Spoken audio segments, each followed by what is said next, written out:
Ветераны тыла и труда, вдовы участников Великой Отечественной войны, узники фашистских концлагерей, жители блокадного Ленинграда, дети войны, инвалиды, многодетные и малообеспеченные семьи. Государственная поддержка сегодня требуется огромному количеству людей. Предоставление различных видов помощи гражданам обеспечивает служба социальной защиты населения. Сегодня районное управление реализует более 70 видов мер поддержки. Если взять в нашем районе, в Алданском районе, это порядка 39 тысяч человек проживает, да, то порядка 16 тысяч являются получателями мер соцподдержки в нашем управлении. То есть это действующие заявки, действующие выплаты меры соцподдержки. Но если, опять же, можно еще посмотреть, сколько получало у нас, то есть проходили, скажем так, через наше управление, то есть попадали в поле нашего зрения, то это будет больше 30 тысяч человек. Поэтому практически все жители нашего района так или иначе попадают в нашу работу, то есть мы с ними работаем. Это получается и рождение, да, ветераны, там, люди с ограниченными возможностями. По сути, это практически весь район. В настоящее время Управление соцзащиты по Алданскому району является одним из самых крупных территориальных органов Министерства труда и социального развития Якутии. Руководит управлением Вадим Владимирович Мазурок. Организуя в целом работу учреждения, он координирует деятельность всех направлений. Вообще социальная сфера, то есть это одна из тех сфер, которая именно должна отвечать именно потребностям нашего общества, да, то есть она должна отвечать, и она им отвечает. Например, если что-то меняется в целом в стране, естественно, мы максимально гибко на это реагируем. Социальная сфера – это именно то направление, которое отражает чаяние именно общества, то есть потребности, вызовы, которые есть перед обществом, да. Та же специальная военная операция, то есть, понятно, что на тот момент никто к этому не был готов, к тем проблемам, в которых в дальнейшем мы, столкнемся. Поэтому, как только началась специальная военная операция, естественно, здесь и благодаря главе, благодаря правительству были предприняты необходимые шаги для того, чтобы упреждающие где-то шаги, да, поддержать семьи, поддержать именно участников специальной военной операции. Поэтому социалка, да, если мы можно так назвать, что очень на самом деле динамично развивающаяся и меняющаяся вообще отрасль. Меняются механизмы оказания помощи и ее объемы, появляются новые виды поддержки, однако неизменными остаются направления, относящиеся к ведению социальной защиты.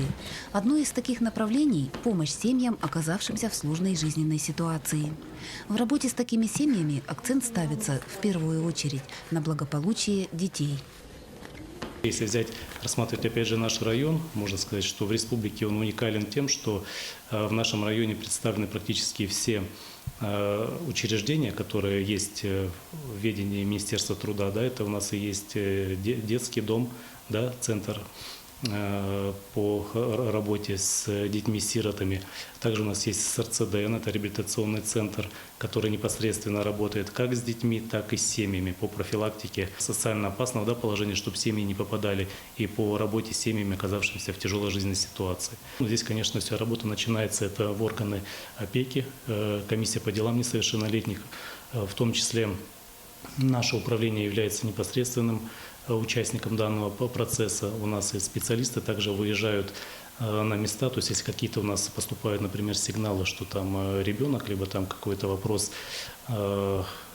бывает, да, что родители злоупотребляют, например, спиртными напитками, естественно, мы реагируем, выезжаем, смотрим, какая возможность здесь оказания помощи с нашей стороны.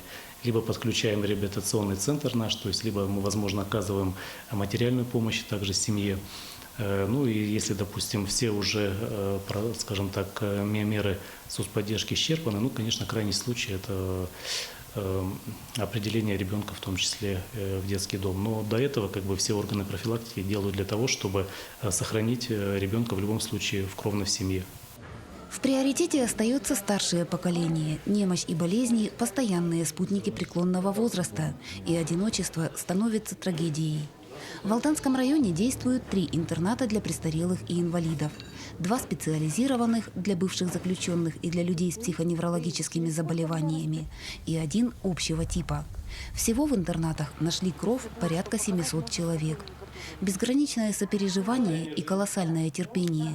Для сотрудников интернатов эти качества являются профессиональными. Это принцип работы вообще всех структурах социальной сферы и людей, которые здесь работают, что каждый человек, работающий в том же в управлении соцзащиты, там, в домах, интернатах, да, как правило, здесь, еще раз говорю, здесь нет сторонних людей, поэтому все люди, как правило, наши работники, они пропускают чужие проблемы, чужую боль через себя, то есть зачастую ставя, скажем так, себя на место других людей. То есть поэтому я говорю, что здесь индивидуальный подход к каждому человеку должен быть. Проблема жизнеустройства одиноких граждан решается еще одним способом. В Алданском районе несколько семей приняли пожилых людей к себе. В домашней обстановке более успешно проходит процесс социально-психологической реабилитации, а забота, уход и общение продлевают жизнь. Вообще у нас по району созданы 3 приемные семьи.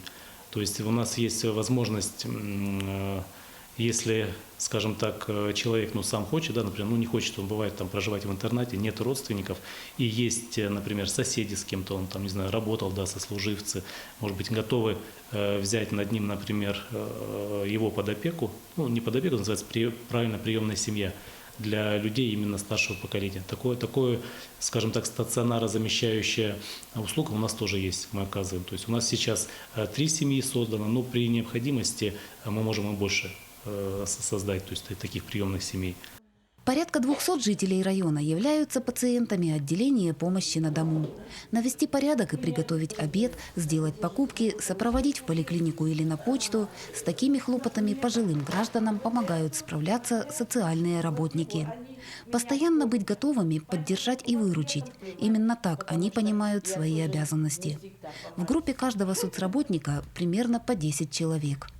Социальные работники у нас это очень такой твердый костяк управления, в том числе там нет текучки, это действительно люди тоже социально не безразличные, то есть это люди, которые умеют найти подход к каждому нашему подопечному, да, потому что действительно у людей же, помимо того, что нужно просто оказывать какие-то услуги, большей части, то есть здесь людям нужно внимание, нужно зачастую просто выслушать, как говорится, что-то посоветовать, да, где-то, то есть это очень, как можно сказать, обученные в том числе люди, это большие, конечно, психологи, то есть каждому у нас должен быть индивидуальный подход, потому что они по много лет, например, да, работают именно с одним и тем же социальным работником.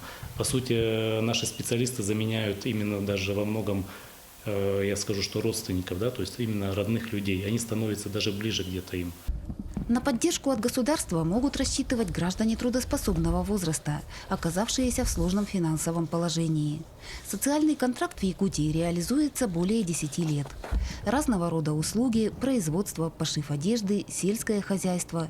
Благодаря адресной помощи десятки семей Алданского района смогли начать собственное дело. Данная мера господдержки остается востребованной. На 2024 год у нас порядка 10 квот на ИП выдано. То есть, кажется, сумма, количество небольшое, да, но там сумма приличная. То есть можно получить до 500 тысяч рублей. Но это ты должен четко понимать, что чем ты будешь заниматься. Конечно, здесь приветствуется у нас, например, многие занимались, не знаю, там вот индустрией красоты, там, ногти, там, не знаю, ресницы, да, то есть, женщины меня поймут, я думаю, занимались, например, на дому и не были оформлены. Это как раз для них хорошая возможность приобрести дополнительное какое-то оборудование, да, например, и выйти из тени. Потому что это является обязательным условием, что после заключения соцконтракта человек должен стать ИП, либо стать самозанятым, в зависимости от системы налогообложения, которую он предпочтет, или от вида деятельности. При этом человек, получающий данную меру соцподдержки, он должен понимать, да, что это деньги целевые, и за них нужно будет отчитаться, обязательно подтвердить целевое направление данных средств. То есть ранее это, скажем так, особо не требовалось. Это деньги невозвратные, но человек должен в течение года показать, что он работает, и после этого мы еще год его, то есть по сути 2 года мы человека наблюдаем, данную семью, он должен осуществлять свою деятельность, либо это у него будет открыть ИП, либо стать самозанятым. В этом году Вадим Владимирович отмечает профессиональный юбилей. В должность начальника управления он заступил 10 лет назад. Наш собеседник убежден, в социальной сфере застоя быть не может. Во-первых, постоянная помощь людям является залогом духовного роста. Во-вторых, багаж знаний требуется пополнять непрерывно. Очень идет большой объем информации по мерам социальной поддержки. Вводятся новые меры соцподдержки ежегодно. Даже вот если взять в этом году у нас и на поддержку молодых семей главой республики, в том числе и Госсобранием Элтумен, поддержаны новые выплаты, да, 50 тысяч там, на молодую семью, вводятся новые материнские капиталы, увеличиваются суммы. Для того, чтобы быть в теме и, скажем так, можно было бы, допустим, консультировать людей, да, то есть работать с людьми, в этом нужно постоянно обновлять свои знания. Ранние школьные годы Вадима прошли в Усть-Нере. Когда он был в 8 классе, семья переехала в Нерюнгри, куда к тому времени была распределена на работу старшая сестра нашего героя. Мама у меня практически всю жизнь отработала работала и в Процнабе, то есть со столовым, именно была связана с общественным питанием. Папа у меня, то есть, в принципе, как в последнее время он работал на Нерюнгринской ГРЭС, это газоэлектросварщиком, но в свое время занимал и руководящие должности, когда в Усть-Нере были, он был и начальником цеха, то есть как бы тут тоже, в принципе, по различным направлениям. Сестра сейчас у меня работает в Нерюнгре, работает учителем истории как раз. Племянник там проживает, ну, сейчас находится в специальной военной операции. Вот тоже является участником. В школе одним из любимых предметов Вадима была история. Также увлекало правоведение. Уже в средних классах он решил стать юристом и к поступлению в вуз на выбранный факультет готовился серьезно. Однако в канун выпускных экзаменов ситуация словно сложилась сама по себе. Все произошло немножко по-другому и спонтанно. Это опять же в городе Нерюнгри, 98 год. К нам приезжает комиссия, ну узнали, что приезжает комиссия с Новосибирского государственного технического университета, факультет экономики. Он тогда назывался факультет бизнеса, это именно направление, экономическое направление. Ну, это было май, то есть попробовали сдать экзамены, потому что, ну, там как бы, скажем так, он был пробный, но поступить получилось. И, в общем, про юридическое направление забыли. Поехал учиться как бы на первый курс в Новосибирск уже непосредственно на экономиста. Приступив к освоению премудростей производства, распределения, обмена и потребления, вчерашний школьник неожиданно для себя всерьез увлекся экономикой. Словом, в выбранной профессии он не разочаровался. Да, абсолютно нет, потому что как бы считаю, что вообще студенческие годы они самые лучшие. То есть когда ты, получается, из-под родительского контроля уезжаешь на свободно, ну, конечно, не на вольные хлеба, но тем не менее, то есть свобода, студенческая жизнь, там где-то общежитие, там комнаты и так далее.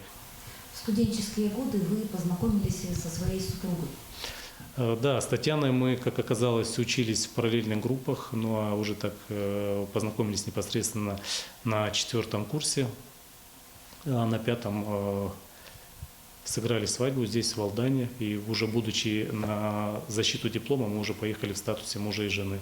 Окончив университет, супруги приехали в Алдан, откуда была родом Татьяна. Сегодня наш собеседник называет Алдан своей второй родиной. Здесь образовалась его семья, здесь родилась дочь. Конечно, даже вот если взять Алдан сейчас, да, и Алдан 20 лет назад, это, конечно, я считаю, что это абсолютно 2 разных города. То есть какие объекты возведены, что построено, что сделано за последние года. Это и по благоустройству, это и по вводу новых спортивных объектов. То есть, конечно, это разные, совсем, можно сказать, разное место. Но и самое все-таки главное именно в Алдане, вот как бы говорят, ну вот уже узнав непосредственно, да, город, узнав район, узнав людей, я считаю, что все-таки самое главное это действительно это люди. то, ну, как бы многие говорят, там, золотой Алдан, золотые люди. Это не просто слова, здесь действительно особые люди, которые именно живут здесь, хотят развивать это место, здесь воспитывают детей. И именно самое важное, видите, что, как правило, большая часть людей, они же отсюда не хотят уезжать. Вскоре Вадим Владимирович приступил к работе экономистом в администрации Алданского района. А через 8 лет молодой специалист стал руководителем социального управления. Культура, спорт, молодежная политика, участие в государственных программах, реализация различных проектов. В ведении управления было множество направлений. Познания, может быть, были не совсем, скажем так, в полном объеме, да, но самое главное, это было желание, был совсем еще молодой, то есть было желание именно, ну, оно, в принципе, осталось, учиться, осваивать, то есть новое направление, о чем абсолютно не жалею, то есть глава поддержал. 2 года я с 2012 по 2014 год отработал именно начальником соцуправления. Это что входит в ведение? Это, конечно, культура района, образование района, молодежная политика, спорт, то есть это все основные направления, которые в том числе курирует начальник соцуправления. Крутой вираж карьера нашего собеседника дала в 2014 году. Руководством района его кандидатура была рекомендована на должность начальника управления социальной защиты. Легко и просто здесь не будет. Это Вадим Владимирович осознавал четко. Тут тоже, конечно, было много раздумий, то есть не скажу, что прям как бы сразу, потому что все-таки это работа больше, ну, как это говорят, да, то есть на земле именно больше с людьми. То есть я понимаю, конечно, что это намного, на самом деле, это масштабнее работа именно непосредственно с людьми, с разными категориями людей. Впрочем, новая информация, которую предстояло освоить и усвоить, нового руководителя не испугала и тем более не остановила. Наш герой всегда отличался упорством, а сложности только подогревали интерес. Работа в администрации и работа здесь – это абсолютно разные вещи. Здесь, конечно, работая в соцзащите, ты все-таки больше, конечно, узнаешь людей. Больше узнаешь проблемы людей, и, ну, потому что ты работаешь непосредственно с каждым человеком. Возглавив управление соцзащиты, Вадим Владимирович воплотил в жизнь мечту юности. Он поступил в университет на юридический факультет. Но если в школьные годы выбор профессии был продиктован в первую очередь интересом к гуманитарным наукам, то руководителю требовались прежде всего знания основных законов и правовых процедур. Ну и считаю, что это было тоже, как с одной стороны, вроде как мечта юности, но с другой стороны, она имеет и практический характер, потому что, работая руководителем, очень много нормативной базы, разные нормативные базы, как и по линии соцзащиты, да и в целом по управлению по отрасли. То есть нужно понимать, трактовать, поэтому оно оказалось совсем не лишним. Вадим Владимирович признается, что для него важен личностный рост. Наряду с профессиональной деятельностью возможности для развития и самореализации всегда давала общественная работа, а также активное участие в различных проектах.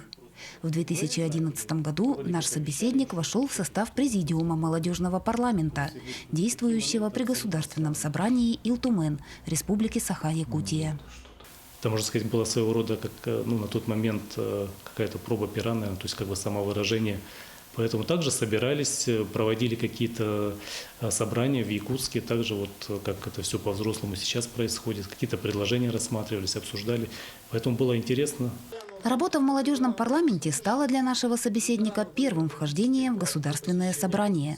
А с 2023 года Вадим Владимирович является народным депутатом Илтумен по Алданскому округу. Его кандидатура была поддержана абсолютным большинством жителей. Для того, чтобы баллотироваться, ты должен понимать, для чего ты туда идешь. Ну и самое главное, это, конечно, определенный уже должен у тебя быть опыт работы, то есть ты должен состояться, как я считаю, в профессии, да, то есть иметь определенный багаж знаний, ну и работать с людьми, понимать те проблемы, которые здесь есть, в том числе на месте.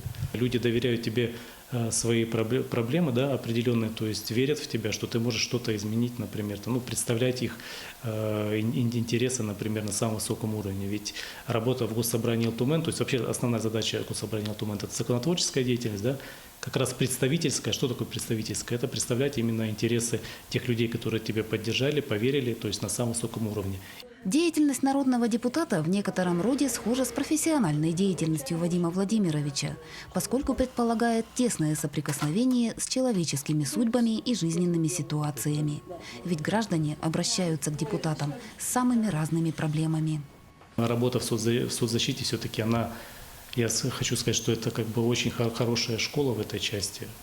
И, конечно, ты максимально погружен в проблемы и заботы людей. Зачастую с жилищными вопросами обращаются, то есть как бы приходят, вот, например, либо люди с инвалидностью, либо, то есть проживал, например, там где-то в общежитии, либо, например, проживал с родственниками, бывают такие спорные случаи, уехали, квартиру продали, то есть необходимо жилье. И здесь, то есть, начинаем выходить, понятно, что вообще основной жилищный вопрос – это, конечно, полномочия органов местного самоуправления. Поэтому здесь никуда не денешься, также начинаем работать уже непосредственно с администрацией, какие возможности есть, какие-то депутатские запросы при необходимости делаем на те же администрации, потому что, если вопрос уже переходит в юридическую плоскость, там конкретно должен быть и ответы соответствующие, то есть должен быть определенный документооборот. Активность, профессионализм, ответственность и неравнодушие – пожалуй, именно эти качества граждане назовут в числе главных для народного избранника. Вместе с тем важно уметь находить контакт и строить плодотворный диалог с каждым человеком. Вопросов на самом деле очень много. То есть проблем много, то есть какие-то получается решать, да, допустим, какие-то, не всегда на самом деле получается, потому что, скажем так, корень проблем зачастую, то есть бывает даже где-то не в республике, бывают какие-то коллизии федерального законодательства. И здесь, конечно, тоже нужно понимать еще такой момент, вот, допустим, вообще работа депутата Госсобрания Алтуман, здесь есть определенные именно полномочия, да, какие у тебя есть на уровне республики. Многие, например, сейчас как обращаются, у меня крышу не почистили, двор не почистили. Понятно, я говорю, никогда не отказываюсь и от этих, допустим, вопросов. То есть здесь и пытаемся тоже решить, работаем с главами, слава богу, говорю, со всеми есть хороший контакт, со всеми главами поселений, с главой района. Но здесь нужно понимать все-таки, что, рассказывать о том, что, допустим, вот эти вещи, да, допустим, чистка крыши и так далее, это полномочия в том числе и местных депутатов, и органов местного самоуправления на местах. Вадим Владимирович убежден, любое дело нужно выполнять с полной самоотдачей. Между тем, эффективно решать множество вопросов в условиях многозадачности можно только при условии восстановления сил. Досуг – неотъемлемая составляющая жизни любого человека. Отдыхать наш собеседник предпочитает активно. Главным его увлечением остаются горные лыжи. Вадим Мазурок неоднократно становился победителем районных и республиканских соревнований. А в 5-й спартакиаде зимних видов спорта Якутии он завоевал 2 серебряные и 1 золотую медали. Вообще спорт – это, можно сказать, практически всю жизнь. Все, что, сколько я себя помню, уже буквально со школы все перепробовал, наверное, все это, как обычно. У мальчишек того времени и футбол, баскетбол, чем только не занимался. Но основной, конечно, сейчас это горные лыжи. Это, можно сказать, через всю жизнь у меня прошло такое мое хобби, да, то есть любимое занятие. Это еще Суснеры. Там горы, конечно, побольше, чем здесь. Начал заниматься, потом какой-то был перерыв, когда в Нерюнгри переехали. Благо получилось так, что когда оказались здесь уже, да, то есть с семьей узнал, что здесь на Лебедино у нас есть здесь тоже, оказывается, горнолыжная база. И уже порядка, наверное, с 2006 года занимаюсь уже так активно, можно сказать, горными лыжами. Это даже не то, что отдых, это уже, можно сказать, часть жизни, потому что, опять же, если, допустим, мы прекрасно понимаем, что если полностью, скажем так, работать ничего другого, то, как правило, может и как у людей наступает профессиональное выгорание. То есть ты должен все равно как-то где-то подпитывать свою, скажем так, энергию. Конечно, во-первых, это моя семья, которая, да, то есть в том числе меня поддерживает, но это и мое хобби, туда уже втянула ребенка. Дочка тоже занимается горными лыжами, поставила ее на лыжи. Поэтому сейчас у меня есть такой надежный напарник.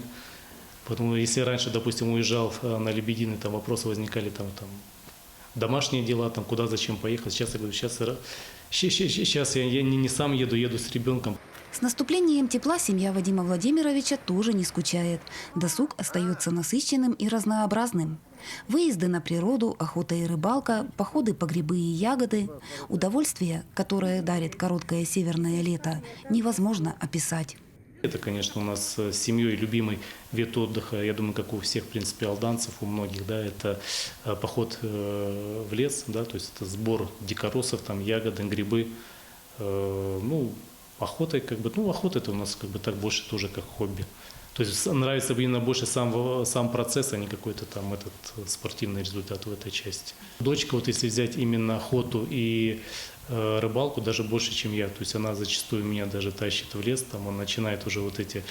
Вот сейчас у нас на дворе апрель, да, она сейчас уже смотрит, начинает там, когда календарь уже посмотрела, когда охота открывается, там надо то подкупить, надо то приготовить, там смотрит уже ролики, которые там, потому что, допустим, ну, у нас охота же намного позже открывается, да, то есть если взять ту же среднюю полосу России, уже смотрит, где-то там уже начинаются, то есть подготовки к охоте, поэтому вот в этой части она, конечно, это молодец, то есть она даже нас вытаскивает, там, что там, давайте после работы там собрались, все, поехали там. Вот в этом она как бы, да, инициатор. Увлечение папы дочь разделяет в полной мере. Лиза учится в 8 классе. Помимо спорта она занимается музыкой. Родители уверены, при желании освоить можно любые премудрости. В семье же закладываются ценности человеческие.